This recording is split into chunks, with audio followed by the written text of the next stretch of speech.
Listen, I want everyone to hear me. I'm not here to impress anybody, and I'm not here to entertain you. I'm here because something great is happening. You can feel it. You can see it. There is a shift, a movement, and I'll say it very clearly. I love Pakistan, but not in the way most people pretend to. I don't love it emotionally. I love it spiritually. I love it with vision, with purpose, with power. That's the difference. Big difference. Too many people are crying about Pakistan. Crying, yelling, complaining, oh, look what's happening. Let me tell you something. Crying doesn't build nations. Emotional outbursts don't build economies. Noise doesn't bring order. Real love, strong love is calm. It's focused. It builds. It doesn't beg. It doesn't panic. It doesn't break. It dominates spiritually, mentally, strategically. When you're truly called to lead, to protect something sacred like Pakistan, you learn the secret of detachment. You learn not to take every insult personally. You learn to walk away from noise because you're connected to something higher, divine, powerful. You don't respond to chaos. You rise above it. Let me tell you what detachment really means. It means you're so secure in your calling that no one can distract you with flattery or insults. You hear both and you keep building. You're not shaken. You're not addicted to being liked. You're not scared of being misunderstood. That's real power. That's how you build something that lasts. You see, people think that loving your country means being loud about it every day. Wrong. Loving Pakistan means building Pakistan when no one's watching, when it's not popular, when it's lonely, when it costs you. That's love. That's power. That's purpose.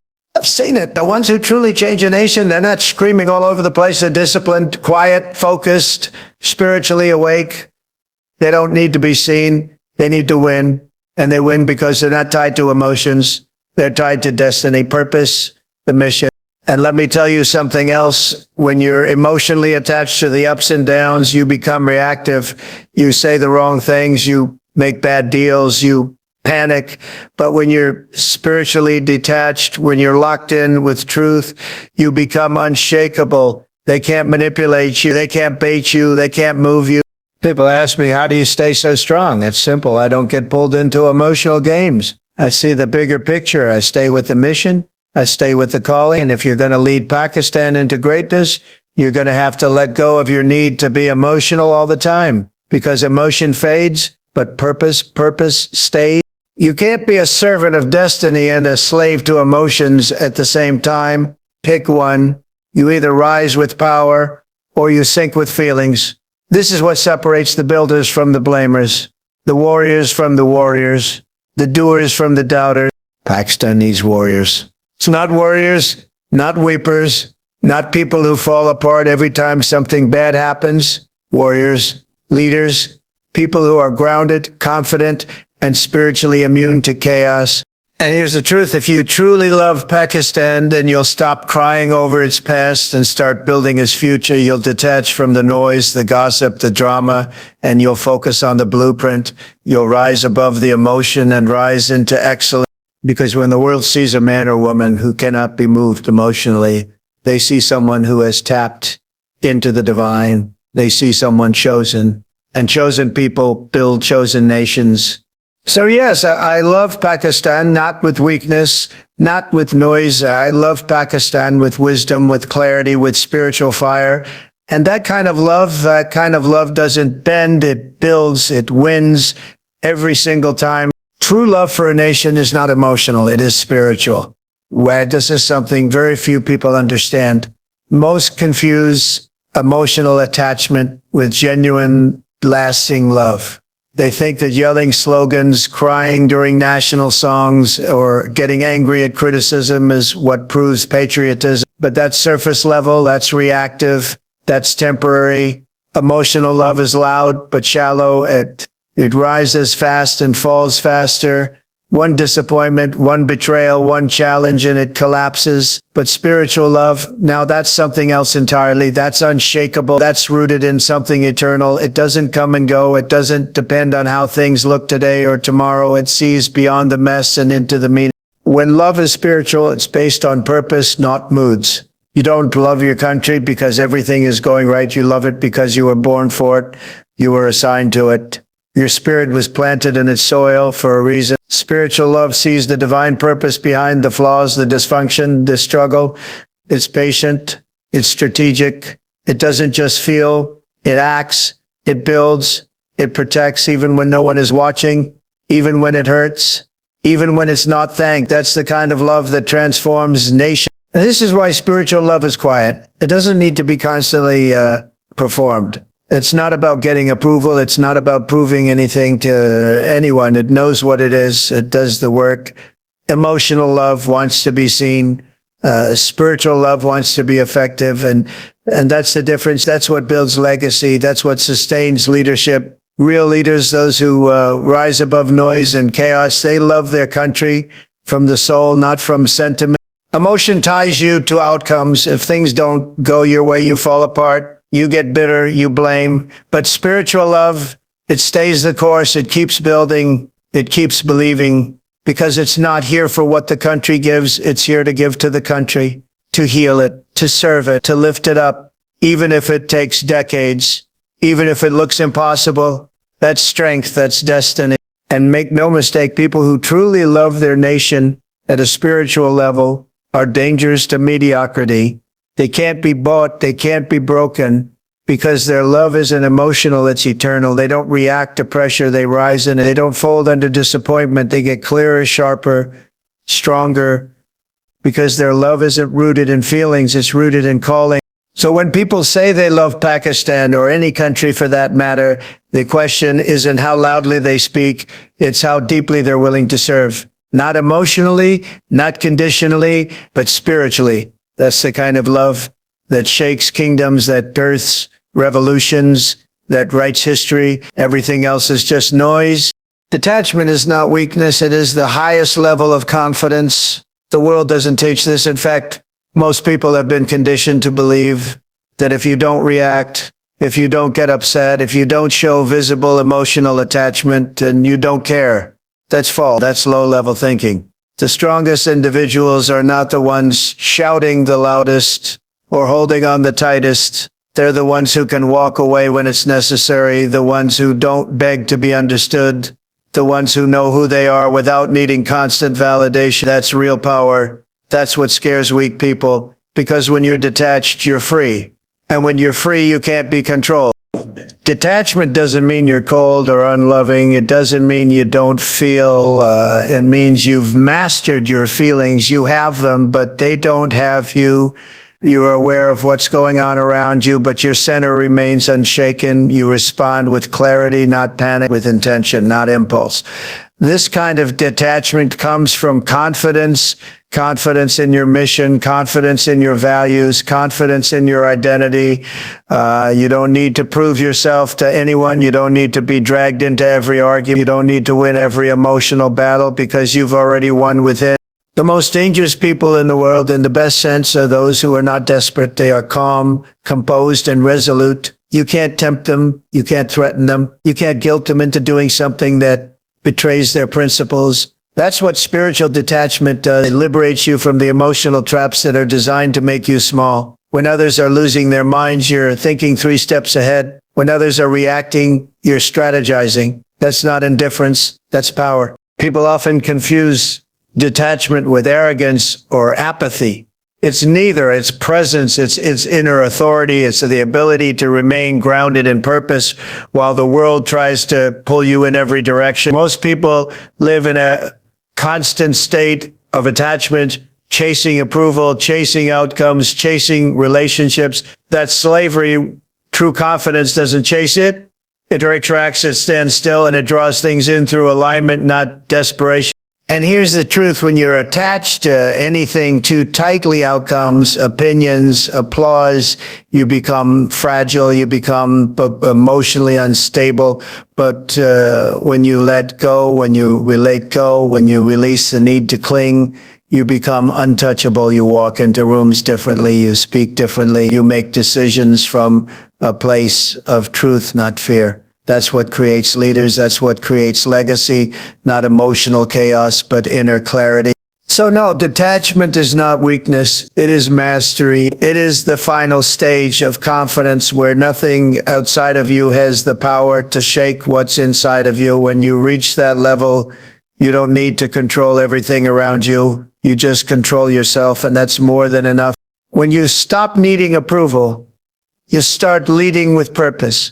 This is one of the most important shifts any person can make in their life, especially if they're called to lead, to build, to create real change. Needing approval is a silent prison. It looks harmless on the outside, wanting to be liked, wanting to be praised, wanting others to agree with you, but on the inside, it weakens your core. It makes your decisions shaky, your identity fragile, and your purpose diluted, because every time you make a choice based on what will make people happy instead of what is right, you surrender your power. A person who needs approval will always compromise something: truth, vision, discipline, or self-respect. And over time, they don't even realize they're doing it. They convince themselves they're being kind or humble, but what they're really doing is making themselves small to fit into other people's comfort zones. And here's the reality: purpose doesn't fit into comfort zones. Purpose shatters them. Purpose doesn't ask, will they approve? What purpose says, is this aligned? That's the mindset of a builder, a leader, a force. When you no longer need approval, something radical happens. You start to see clearly. You hear your own voice. You stop second guessing yourself because you're no longer filtering every decision through a lens of fear, fear of judgment, fear of criticism, fear of rejection. All of that noise fades. What remains is clarity, boldness, vision. You do what's necessary, not what's popular. You say what needs to be said, not what people want to hear. And that kind of leadership is rare, because it's not controlled, it's free. People can feel it when you're free. They can tell when you're speaking from conviction instead of performance. They sense that you're not trying to be liked, you're trying to be effective. And ironically, that's what makes people respect you more, because they know you're not playing games. You're not adjusting yourself to fit their preferences. You're standing on something solid, something eternal. Approval seeking is rooted in insecurity. But purpose is rooted in truth. And truth doesn't ask for permission.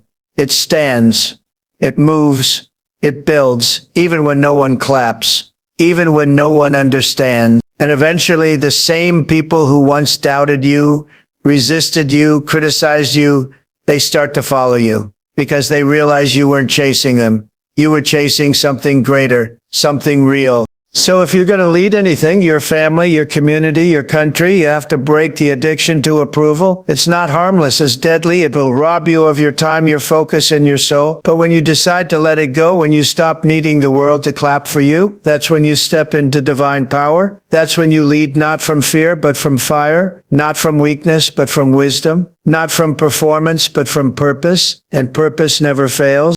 To serve, Pakistan, you must rise above Pakistan's temporary emotions. This is where most people fall short. They react to the moment instead of anchoring themselves in the mission. They let the headlines, the noise, the emotions of the crowd dictate their thinking, their energy, and their action. But true service requires elevation. It requires you to detach from the mood of the moment and align with the long-term vision. Because if you're constantly reacting to every emotional wave that hits the nation, you'll never build anything lasting. You'll be pulled in 100 directions, and your purpose will drown in the chaos.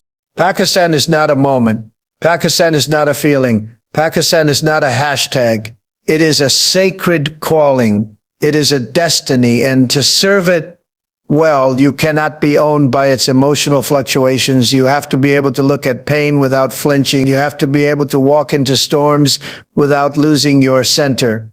You have to rise above the noise, not because you don't care, but because you care too much to be distracted by what doesn't matter in the long run. Emotional reactions often masquerade as patriotism, but real patriotism is not emotional, it's disciplined. It's strategic, it's spiritual. Crying for the nation is not the same as building the nation. Complaining is not the same as construct. Feeling angry when something goes wrong doesn't make you a servant of Pakistan. It makes you vulnerable to being manipulated by the moment. But when you rise above the emotions, when you stay anchored in wisdom and grounded in purpose, you can move the nation forward when others are stuck in outrage. To truly serve Pakistan, you must learn to listen without absorbing, observe without reacting, and love without being blinded. The mission must be bigger than the emotion. The calling must be louder than the crowd. You cannot carry a nation forward if you're still weighed down by its moods, because Pakistan will have good days and bad ones, highs and lows, victories and setbacks. If you let those define you, you will never rise. But if you keep your eyes on the assignment, if you stay connected to the divine reason you were born into this soil, then nothing can stop you. You don't serve a nation by becoming one with its wounds. You serve it by healing those wounds with clarity, courage, and conviction. This requires you to be emotionally detached from the noise, but spiritually attached to the purpose. You must see beyond what the crowd sees, feel beyond what the crowd feels, think higher than what the moment allows. That is what it means to lead. That is what it means to serve. So yes, to serve Pakistan, you must rise above the emotion, because emotion fades, but purpose leads. Emotion screams, but wisdom speaks. And when the noise dies down, when the chaos clears, it's the builders, the calm, focused, spiritually anchored builders who are still standing. Inner strength is forged in silence, not in noise. Most people today chase noise, attention, applause, likes, validation. They want to be seen, they want to be heard, and they believe that the louder they are, the stronger they appear. But that's not strength, that's desperation dressed as confidence. True power doesn't shout. It doesn't beg to be noticed. It builds in the background. It sharpens in solitude. It prepares in the dark so that when the time comes, it cannot be shaken in the light. The strongest people in the world are the ones you rarely see coming. They don't need to perform for the crowd because they're too busy becoming who they were called to be. They don't argue with small minds. They don't defend themselves to people who will never understand their purpose. Why? Because their strength doesn't come from external validation. It comes from inner mastery. And that mastery is born in silence, where nobody claps, where nobody notices, where nobody even believes. That's where champions are made. Noise distracts us. Silence clarifies. When you're always surrounded by noise, you can't hear your own voice. You get lost in opinions and pressures and expectations. But when you step into silence, you begin to separate truth from noise, purpose from pressure, identity from image. You start to understand what matters and what doesn't. You stop reacting and start responding. You stop chasing and start attracting. And that shift, that quiet shift, is what separates leaders from followers. The reason most people never discover their strength is because they're afraid of silence. They're afraid of being alone with themselves.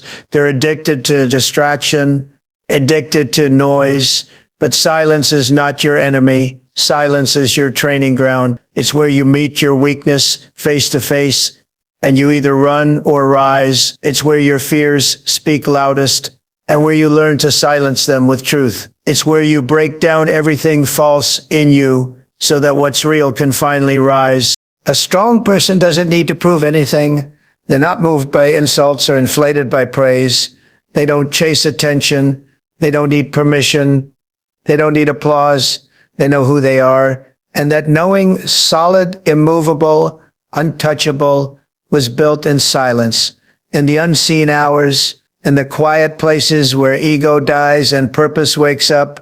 When the world is burning with noise, the one who has trained in silence stands calm. When everyone is falling apart, the one forged in solitude holds the line. Because strength isn't about volume, it's about presence. And presence isn't something you earn in the spotlight. It's something you build in the dark. So if you want to be strong, not just look strong, then learn to embrace silence, not for a moment, but as a way of life. Go quiet, go deep. Let the world get loud. You go still. And when the time is right, you'll move with such precision, such clarity, such force that the noise won't know what hit it. A spiritually detached person cannot be manipulated by guilt, fear, or flattery. That kind of person is rare because the majority of the world runs on manipulation. Most people are controlled without even realizing it, controlled by emotional triggers, by subtle pressure, by what others think of them. They live under the weight of guilt from their past, fear of their future, and the constant temptation of empty praise. They are pushed and pulled, not by truth, but by emotion. And the ones pulling the strings, whether they are institutions, leaders, or peers, know exactly how to do it. They feed the guilt, amplify the fear, and shower the flattery, all to keep you in line, keep you small, and keep you obedient. But the moment a person becomes spiritually detached, that entire system breaks. Suddenly guilt doesn't work. Why? Because the person has faced their past, forgiven themselves, and no longer lives in shame. They've been washed clean in truth. They know who they are. They don't carry old chains. So when someone tries to manipulate them by bringing up old wounds or past mistakes, there is no response, no shame, no trigger, just peace. Then there's fear. Fear is the oldest weapon used to control people. Fear of losing, fear of rejection, fear of what others might say. But fear only controls those who are attached to outcomes. The spiritually detached person has already surrendered control. They know life is temporary. They know purpose is eternal. They know who their source is. So fear becomes powerless. You can't threaten someone who doesn't cling to comfort. You can't intimidate someone who's already died to their ego. They've already let go, so there's nothing you can take from them. And finally, flattery, the most seductive form of manipulation. The false compliments, the over-the-top praise, the sweet words designed to soften you up just enough to get you to lower your guard. It works on those who need approval, but not on the spiritually detached. They're immune to it. Praise doesn't elevate them because they didn't come to be liked. They came to fulfill a mission. And if you don't need to be liked, you can never be used. This kind of inner detachment doesn't make a person cold. It makes them pure. It makes them free. It gives them clarity that few ever reach. Because when you're no longer controlled by guilt, fear, or flattery, your actions become clean. Your intentions become pure. You don't perform for applause. You don't avoid truth to keep peace. You don't compromise just to be accepted. You move with purpose, speak with conviction, and act from a place of deep spiritual alignment. And that terrifies people who rely on manipulation because they can't control you, they can't predict you, they can't own you. And that is what makes a spiritually detached person one of the most powerful forces in any room, any system, any nation. You don't save your nation by crying for it. You build it by becoming immovable. The world is full of people who cry, complain, and mourn for their country, thinking that their pain alone will fix the problems. But pain without action is just noise. Emotion without discipline is just drama. The world doesn't change because people feel sad about it. It changes when people stand up, anchor themselves, and refuse to be moved by anything except purpose. The truth is, your nation doesn't need more emotional reactions. It needs people who are immovable in character and vision and responsibility. Being immovable doesn't mean being passive. It doesn't mean doing nothing. It means you're so grounded in your mission, so focused on the future, that you don't flinch when things fall apart around you. You don't abandon your values when others do. You don't switch sides when pressure hits. You stay, you build, you endure. That's what transforms nations. Not noise, not endless frustration, but rock-solid conviction that doesn't bend when the wind blows. It's easy to cry for your country. It's easy to blame others. It's easy to sit in anger, hopelessness, and sorrow. But those things don't fix broken systems.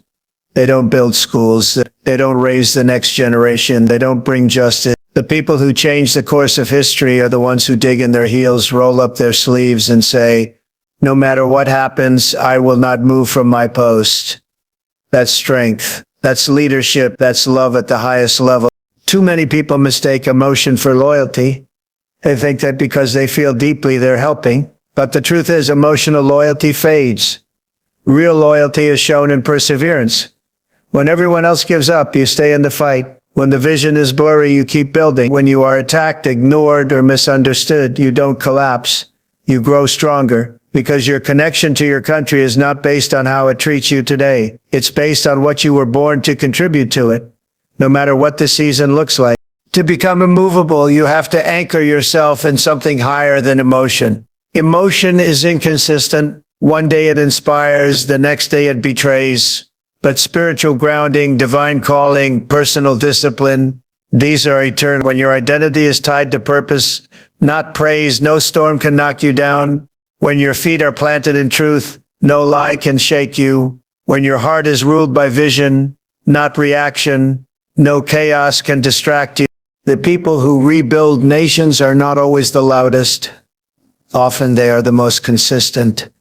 They don't need to make headlines. They just refuse to quit. They show up again and again with focus in their eyes and fire in their spirit. And because they're immovable, everything around them begins to shift. Not by force, not by tears, but by the sheer power of unwavering presence. That's how you save a nation. You become unshakable. Those who are loud are often the most insecure. The louder someone becomes, the more they try to dominate a room with words, volume, or theatrics, the more likely it is that something deep inside them feels small, uncertain, or fragile. Insecurity wears many masks, and one of the most common is noise, constant noise. It shows up in people who talk over others, exaggerate their worth, and broadcast every move just to feel important. But real confidence, real strength, doesn't need a stage. It doesn't seek attention. It doesn't demand validation. It moves with quiet power, and it speaks only when necessary. Loudness is often a cry for help disguised as boldness. When someone feels unstable inside, they try to control everything outside. They raise their voice, repeat themselves, make dramatic statements, not because they are sure of what they're saying, but because they fear being ignored. They think that if they make enough noise, people will respect them, but noise doesn't command respect, it reveals lack. And the people who truly lead, who truly influence, understand this. That's why they speak less, but when they do, the room listens. Insecurity thrives on performance.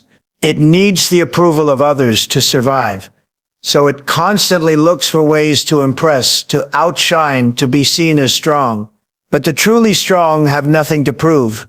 They're not performing, they're preparing. While others are making noise, they're mastering their craft. While others are showing off, they're building in silence. While others are chasing applause, they're chasing alignment. And when the time is right, they don't need to shout. Their presence alone speaks volumes. Silence is a sign of internal security. When someone can walk into a room without needing to dominate it, when they can observe without interrupting, when they can disagree without raising their voice, that's power. That's authority. Because it shows they're not shaken by others. They're not triggered by opinions. They're not desperate to be understood. They already understand themselves, and that understanding makes them unshakable. Loud people often seek to fill a void within. They think by being the center of attention, they can escape the feeling of not being enough. But the void can't be filled with volume. It can only be healed with truth. Until a person faces their own insecurities, their noise will only grow, and eventually it becomes exhausting, not only for them, but for everyone around them. The people who truly shape history rarely need to announce themselves. They walk in quiet assurance. Their confidence is so deep, it doesn't need to scream. They don't interrupt. They influence. They don't boast. They build. And their silence, grounded in inner strength, becomes more powerful than the loudest voice in the room. So next time you see someone making noise, understand what you're really witnessing. And more importantly, when you feel the urge to be loud, ask yourself, is this power or is this insecurity trying to be heard? Because true confidence doesn't raise its voice, it raises its standards. When your love is rooted in purpose, your loyalty never wavers, even when things get hard. Most people love conditionally. They love when it's convenient, when things are going well, when they're being rewarded. But the moment they face resistance, disappointment, or rejection, their love, that kind of love is not real. It's emotional. It's self-centered. It's based on what they're receiving, not what they're building. Purpose-based love is different. It doesn't come and go with circumstances. It doesn't collapse under pressure. It's unshakable because it's not about how you feel. It's about what you're here to do. Purpose-based love is forged in clarity. You know why you're here, who you're serving, and what you're willing to sacrifice. When your love is tied to purpose, it's no longer about comfort, it's about commitment. That means when the road gets hard, you don't run. When people don't understand you, you don't fold. When progress is slow, you don't quit. You stay, you fight, you build. Because your loyalty is not tied to how easy the journey is, it's tied to the truth of the mission you've been given. This is what separates true leaders from the crowd. The crowd loves what is popular, what is easy, what feels good. But real builders, real servants, real warriors love what is right even when it's painful. They stay loyal to their principles, to their country, to their calling, not because it always feels good, but because they know it's worth it. That kind of loyalty can't be shaken by setbacks. It doesn't waver when public opinion shifts. It doesn't break when things look dark. It holds the line. When you are rooted in purpose, betrayal can't stop you. Criticism can't stop you. Even failure can't stop you, because your love isn't built on approval. It's built on assignment. You love your country, your cause, your people, not because it makes you feel powerful, but because it's part of who you are. It's wired into your spirit. You were born to serve it, protect it, uplift it, and that calling burns deeper than any disappointment ever could. You become dangerous to the forces of doubt and division when your loyalty is built on purpose, because you can't be bribed, you can't be swayed, you can't be broken. They can take away applause, they can take away support, but they can't take away your clarity. They can't take away your reason, they can't take away your truth, and that makes you unstoppable. So if you want your loyalty to last, tie it to purpose, not emotion, not popularity, not personal gain. Purpose is what keeps you standing when everything around you is shaking. Purpose is what keeps your love pure, your focus sharp, and your heart strong, because when your love is rooted in purpose, nothing can pull you off course. You don't need the journey to be easy. You just need it to be aligned. And when it is, you endure, because that's what loyalty born of purpose always does. Only those detached from chaos can lead a nation out of it. Chaos is loud. It's confusing, emotional, reactive. It pulls people in 100 directions, making them forget who they are, what they believe, and what they came to do. In chaotic environments, most people lose themselves. They start responding to noise instead of truth. They react out of fear instead of moving with wisdom. That's why chaos is dangerous. It doesn't just affect situations, it weakens souls. It causes even strong people to make weak decisions. But there are a rare few who are unmoved by it. They stand in the middle of the storm with calm eyes and a steady heart, not because they're blind to what's happening, but because they're detached from the chaos around them. And it is those people, those leaders, who carry the power to bring order. You can't bring clarity to others if you yourself are confused. You can't give direction if your own path is clouded. You can't inspire courage if you're infected with fear. Detachment is not ignorance, it's spiritual strength. It means you've separated your identity from the noise, the drama, the panic. You observe everything, but you don't absorb it. You stay centered even when the world is spinning. That ability is rare, and it's exactly what's needed when a nation is in crisis. When a leader is too emotionally attached to the chaos, they become part of the chaos. They start making emotional decisions, saying things to please crowds, changing their message based on the mood of the people. That's not leadership, that's performance. It might win short-term applause, but it leads to long-term destruction. Real leadership requires the courage to be still when others are restless. It demands discipline when others are reckless. It requires an unshakable connection to truth, not trend. The leader who is detached from chaos becomes a mirror of what the nation should be. Calm, focused, disciplined, and driven by principle. That kind of presence is contagious. When others see someone who's not panicked, who's not swayed by emotional waves, it begins to settle the atmosphere. People start to believe that stability is possible. They start to trust again, and from that trust, order can be rebuilt. Chaos wants to pull you into reaction. It wants to infect your clarity, your energy, your purpose. But the detached leader does not enter that game. They don't match the energy of fear. They bring the energy of alignment. They don't echo the noise. They speak with direction. They're not driven by what's urgent. They're grounded in what's eternal.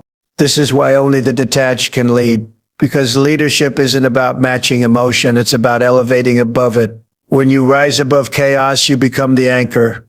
You become the reference point. While others are sinking, you're building. While others are confused, you're focused. And that focus is what turns disorder into direction, panic into progress, and chaos into legacy. So here's the truth, and it's not soft, it's not polished, it's real. Pakistan will not rise through emotion alone. It will rise through individuals who choose to become immovable, detached, and aligned with divine purpose. Not the loudest, not the most emotional, but the clearest, the strongest, the most spiritually anchored, those who don't flinch when the wind blows, who don't change their loyalty when the crowd turns, and who don't break when the pressure comes. That's what this nation needs, not followers of fear, but carriers of vision. If you love Pakistan, then stop reacting and start building. Stop crying and start creating. Stop seeking approval and start leading, because this land doesn't need more noise, it needs power. And true power begins when you no longer need to be seen, heard, or praised, only sent by purpose, sent by conviction, sent by the deep, unshakable knowledge that you were born for this soil and this season. So stand firm, let them talk, let them doubt, let them try to shake you, and when the dust settles, be the one still standing with clean hands, clear eyes, and a soul that never moved. That's how nations are transformed. That's how legacy is born, and that's how Pakistan will rise through the few who chose not to be moved.